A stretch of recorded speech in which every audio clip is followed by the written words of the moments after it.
સુપ્રસિદ્ધ યાત્રાધામ ડાકોર રણછોડજી મંદિરના પૂજારી ધૂણતા નજરે પડ્યા।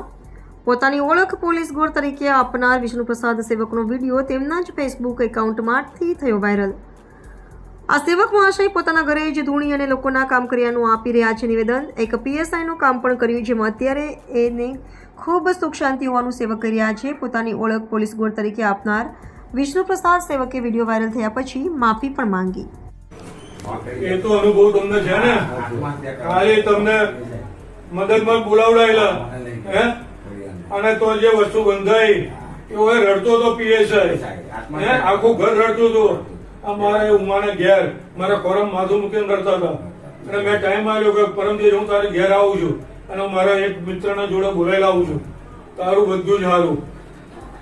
મૂળા રમણ જે બંધાયા એ પીએસઆઈ ને ઘેર શું કહ્યું, અને ત્રીજે દિવસે તેને રૂરલ માંથી ઉઠાઈને એસઓજી માં મૂકી દીધો। આજની તારીખમાં એસઓજી માં છે, એટલે મેં તો એને છેક ડીજીની સ્કોડમાં મૂકેલો, પણ એ બધી તાકાત નથી કે મહિને 50 લાખ રૂપિયા કમાણી જગ્યા મેં મૂકેલો। શું કહ્યું, હજુ નારિયેલ નહીં વધેલા। જય રણછોડ, મારું નામ વિષ્ણુપ્રસાદ જયંતિલાલ સેવક છે। ડાકોર રણછોડજી મંદિરમાં હું પૂજારી છું, તથા હું વર્ષમાં એકવાર ભૈરવજીની સાધના કરું છું, એટલે ભૈરવજીનો જન્મદિવસ ધામધૂમથી ઉજવું છું।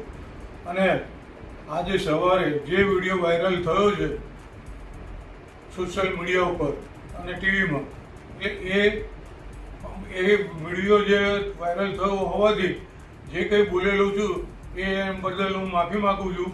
એ વાત ખોટી છે। હું કોઈ પોલીસની કે કોઈની બદલી હું કરાવી શકું એવી તાકાત હું ધરાવતો નથી, અને મારે ઘેર રાજી ખુશીથી અમે ભગવાનની સેવા કરીને જીવન ગુજારણ કરીએ છીએ। અને જે કોઈને મન દુઃખ થયું હોય કે બીજું કંઈ તકલીફ હોય એ બદલ હું દરેકની માફી માગું છું હાથ જોડીને। જય રણછોડ।